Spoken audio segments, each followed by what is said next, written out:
ગુજરાત સરકારે ભ્રષ્ટાચારને નાથવા માટે એક ઓપરેશન શરૂ કર્યું છે, ઓપરેશન ગંગાજળ, જેમાં રાજ્યના ભ્રષ્ટ અધિકારીઓ સામે કાર્યવાહી શરૂ કરાઈ છે। રાજ્ય સરકારે આ ઓપરેશન હેઠળ અત્યાર સુધી 25થી વધુ બાબુઓને ઘર ભેગા કર્યા છે। પણ સવાલ એ ઉઠી રહ્યો છે કે શું અધિકારીઓને ઘર ભેગા કરવાથી, ફરજિયાત નિવૃત્તિ આપવાથી આ સિસ્ટમ પવિત્ર થઈ જશે કે પછી હજી ઘણું બધું કરવાની જરૂર છે?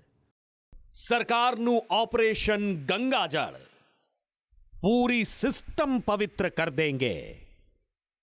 ગુજરાત સરકારે સિસ્ટમને પવિત્ર કરવા માટે ઓપરેશન ગંગાજળ તેજ કર્યું છે, જેમાં સરકારના એક બાદ એક ધડાધડ એક્શન જોવા મળી રહ્યા છે। એક સાથે 5 અધિકારીઓને ફરજિયાત નિવૃત્તિ આપવામાં આવતા ભ્રષ્ટ અધિકારીઓમાં સોંપો પડી ગયો છે। નર્મદા અને જળ સંપત્તિ વિભાગના 5 અધિક મદદનીશ ઇજનેરને ફરજિયાત નિવૃત્ત કરી દેવામાં આવ્યા।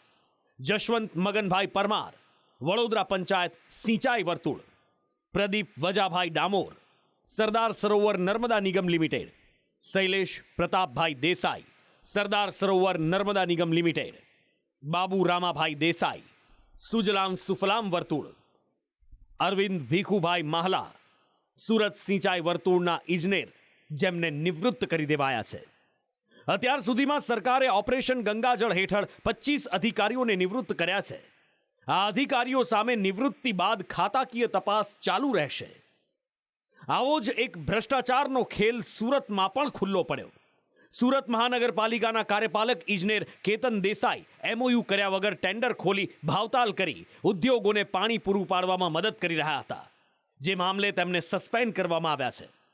ભાજપના ધારાસભ્ય અને પૂર્વ મંત્રી વિનુ મોરડિયાએ મુખ્યમંત્રીને પત્ર લખ્યો છે કે કૌભાંડમાં સંડોવાયેલા બાબુઓની સંપત્તિની તપાસ થવી જોઈએ। કૌભાંડમાં સંડોવાયેલા નેતાઓની સંપત્તિની પણ તપાસ થવી જોઈએ।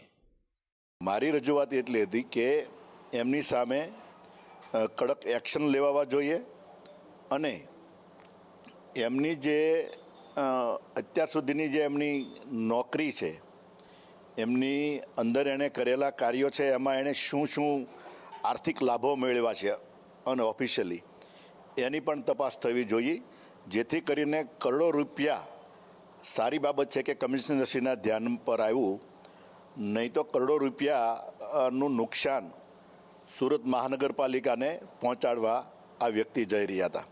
આવા જે કોઈ અધિકારી હોય એની સામે જે કાર્યવાહી કરી છે એ શાસકોને હું ખૂબ અભિનંદન આપું છું કે આગળ જે કંઈ કાર્યો થયા છે એની પણ તપાસ થવી જોઈએ। અને હું તો ઈચ્છું છું કે આમાં SCB તરફથી પણ તપાસ થવી જોઈએ, એણે આર્થિક કઈ રીતના લાભો લીધા છે, કારણ કે આ તો એક ધ્યાન પર આવ્યું, આગળ શું શું થયું છે એની પણ તપાસ થવી જોઈએ। વિનુભાઈની વાત સાચી છે। સિસ્ટમની સફાઈ માટે શરૂ કરાયેલા ઓપરેશન ગંગાજળમાં અધિકારીઓને પવિત્ર કરવા ફરજમુક્ત કરાયા છે, પણ સામાન્ય માણસો પૂછે છે કે સાહેબ, 5 વર્ષ માટે ચૂંટાયેલા નેતાઓ અને બાબુઓ પાસે એવી તો કેવી જાદુઈ છડી છે કે એમની સંપત્તિ દિન દોગુની રાત ચોગુની અને એના કરતાં પણ વધારે વધતી જાય છે। અને વિનુભાઈ મોરડિયા ધારાસભ્ય શ્રી છે અને ચાલુ સરકારના ધારાસભ્ય શ્રી છે, તો એને જો લેટર લખવાની એને પોતાને ફરજ પડી હોય તો વિષય 100% ગંભીર છે। આપણા માનનીય મુખ્યમંત્રીશ્રીઓ પણ પહેલાં કહી ચૂક્યા છે વિજયભાઈ રૂપાણી કે મહેસૂલ ખાતામાં ભ્રષ્ટાચાર થાય છે, જાણે છે, છતાં સરકાર આંખ આડા કાન કરે છે। તો 100% નેતાઓની તપાસ થવી જોઈએ। આવડું મોટું પણ જે થતું હોય તેમાં કોઈ નેતા બાકાત હોતા નથી। છેલ્લે આપણા સુરતના કલેક્ટર પણ જોઈ લો, બદલી થઈ છે, નેતાઓનું નામ આવતું જ નથી। આવશે, હમણાં જોઈ છે, તપાસ થઈ, સસ્પેન્ડ થયા, 2 મહિના જોઈ છે, વાત પૂરી, લોકો ભૂલી જશે, વાત પૂરી થઈ જશે, કોઈ તપાસ થતી નહીં। તપાસ થાય પણ તપાસના અંતે શું નિષ્કર્ષ તો કોઈ આવતો નથી। સામાન્ય સંજોગોમાં કોઈ પણ આવા કેસો જોતા હોય ભ્રષ્ટાચારના, તો જે તે વખતે અધિકારીઓનો જ આ ભોગ લેવાય છે, એની પડદા પાછળના નેતાઓનો ક્યારેય ભોગ લેવાતો નથી। અને આ ભોગ લેવાની વાત નથી, જે ખરેખર સ્પષ્ટ હકીકતો છે એ રેકર્ડ પર આવે, એ સામાન્ય જનતા છે એ જોઈ શકે કે એના પૈસા કઈ રીતે નેતાઓના ખીચાઓમાં જાય છે, અધિકારીઓના ખીચાઓમાં જાય છે। એના માટે સંપૂર્ણ નિષ્પક્ષ તપાસ થવી જોઈએ અને તમામ નેતાઓની બી તપાસ થવી જોઈએ। ટેન્ડરની પ્રક્રિયા વગર એમને આપી દેવામાં આવે તો કોઈ પણ નેતાઓનો હાથ હોય ત્યારે જ આવા કર્મચારીઓ આટલું મોટું કામ પાડી શકે, નહીં તો સામાન્ય કર્મચારીઓ અથવા તો ક્લાસ 1 અધિકારીઓ પણ આટલા મોટા ગજાના કામ કરી શકીએ નહીં અને આવું કોઈ જોખમ પણ ના લે. એટલે 100% નેતાઓની બી અને આની પાછળ હોય કોર્પોરેટરો તો કોર્પોરેટરની તપાસ થવી જોઈએ અને જે લોકો પદાધિકારીઓ છે કે જેમને સ્પેશિયલ બોડી આપવામાં આવી છે એ લોકોની પણ સંપૂર્ણપણે તપાસ થવી જોઈએ કે દોમદોમ સાહેબી અને ગાડીઓના મોટા મોટા કાફલા, અનેક લોકો આગળ પાછળ ફરતા હોય, આ દ્રશ્યો ગુજરાતનો સામાન્ય માનવ ખાલી જોઈ શકે છે. એના મનમાં એ સવાલ હંમેશા ઉઠે છે કે આટલા બધા રૂપિયા સરકારી નોકરીમાં રહીને કેવી રીતે કમાઈ શકાય? એકવાર ચૂંટાઈને કરોડોના આસામી કેવી રીતે બની શકાય? આનો જવાબ અહીંયા છે.